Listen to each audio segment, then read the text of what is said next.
Emails are a massive opportunity for businesses, and today I will be giving you lots and lots of tips about how you can use email as part of your marketing mix. Welcome to the Practical Snacks mini-series, which is part of the Built Environment Marketing Show.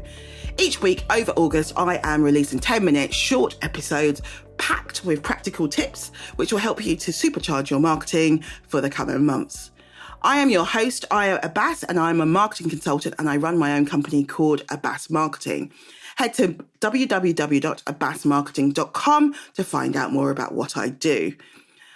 Anyway, today's episode is all about email. I am a huge fan of email. It's something that I've started doing in the past 18 months to 2 years. And to be honest, it is really good fun to do, but also it makes a huge impact and I get some lovely feedback from it.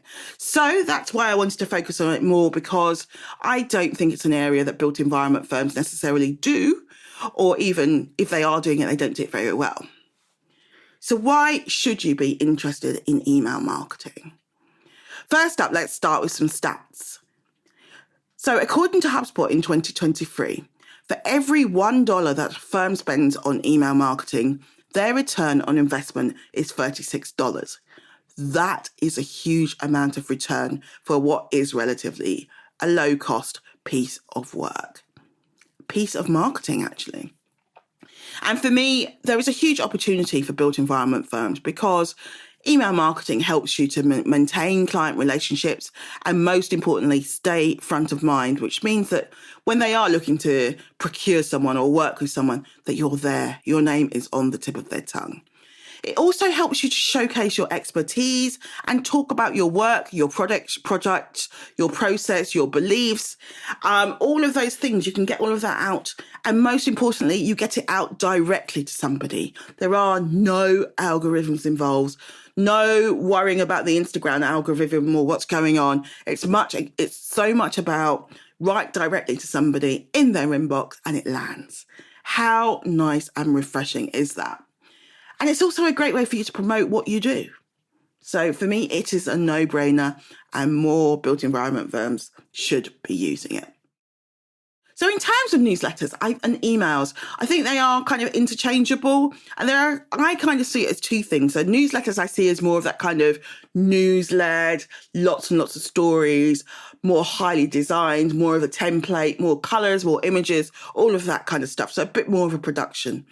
But emails can be a lot simpler, which I kind of like. So they could just be a straightforward story, a straightforward news update.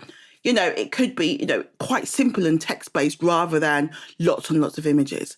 So there's lots of kind of different ways you can tackle an email or newsletter, or both. So in terms of putting them together, here's what I think you need to know and some tips on what you should be doing. So first up, let's start with your audience. Who they are, what they do, why they should be reading what you're writing. Really delve into that so you can make a more, engaging piece and something that matters to them. And also, I think one of the things about emails is that you can personalize your email. So you can write, "Dear Ayo, this is why you need to know this." Or, you can use my name in places throughout the email. Not too much, obviously, but you can use that. You can do personalization.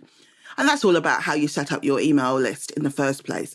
But also you can segment your market. So, people who are interested in residential projects only get the residential aspects of your email, or they will only get those emails, or people who are only interested in commercial projects and things like that, or large firms versus small firms. So you can start to segment your email list, understand more about them so that you can deliver the content that they're actually interested in, which is so, so powerful.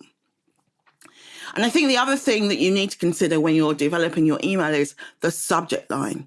Your email subject line will make or break your email. They are the first thing that someone sees, and it's when they decide, do I want to click on this or not? So think about, spend lots of time on your subject line. How do you make it more personal? How do you make it more clear? How do you make it engaging? How can you spark curiosity and ultimately get them to open that email? That is what you're trying to do.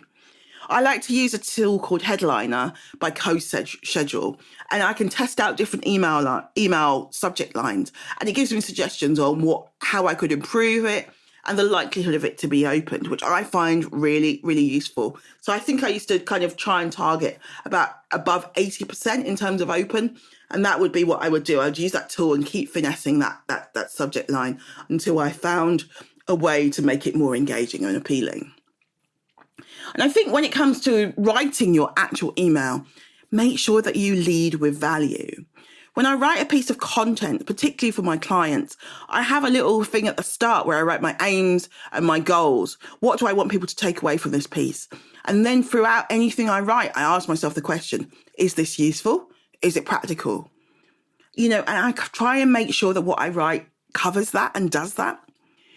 But don't take that to mean that you can't sell. You can still have areas in there where you talk about your products, your services, and what you do, because ultimately you are a business. So it does not mean that you cannot be promotional. And I think the thing for me I love about emails is that it's a great way to connect and it's a great way to tell stories. And remember that stories are really, really important. It's about how we connect and how we remember things. It's how our brains work. It's how, I guess, we've always had stories from when we were children.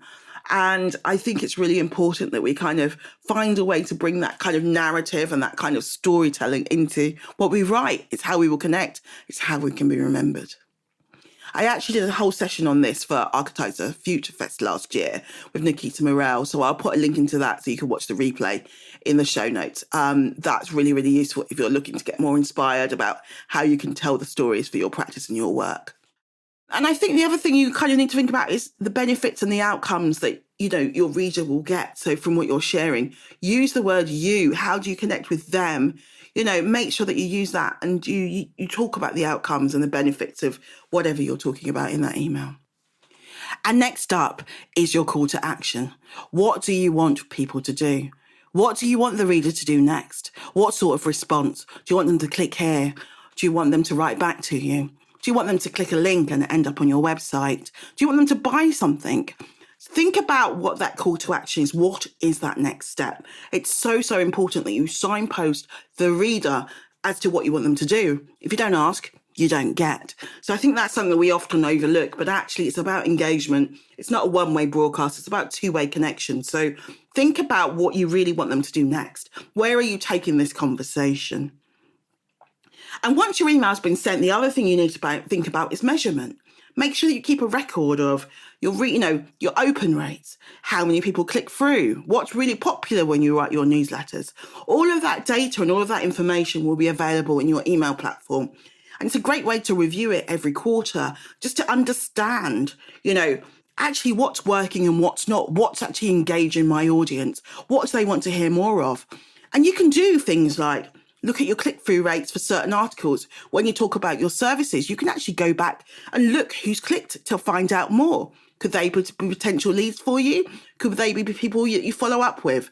And I think there's those opportunities as well to build out more of a relationship and a sales opportunity from where people click and what they're interested in, what they're looking at. So you can definitely use the data to inform what you do next as well and your marketing operations. I think that's very, very important.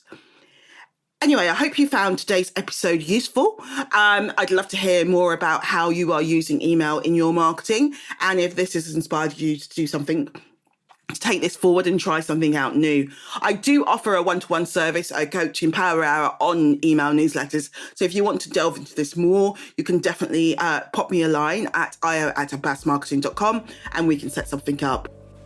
Thanks so much for listening and I look forward to speaking to you next week.